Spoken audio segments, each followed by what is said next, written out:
Tamam. Ha bu yakışıklıysa. Gel bu tarafa. Şöyle git abi senin resim tarafını çekecek. Tamam mı? Başlayayım abi.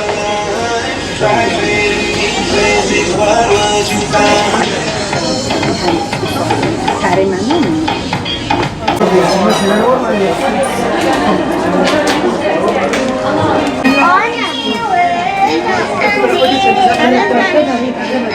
Yetimler Vakfı olarak Şanlıurfa'da yetimlerimizi giyindirmek için buraya geldik. Allahu Teala yetimlere yapmış oldukları yardımlardan dolayı hayır sahiplerine çok çok teşekkür ediyoruz. Allahu Teala bayramlarda bu sevinci sürekli bu çocukların yüzünü güldürmeyi bütün Müslümanlara nasip eylesin. Allah hayırlarını kabul eylesin. Allah razı olsun. Teşekkür ederiz.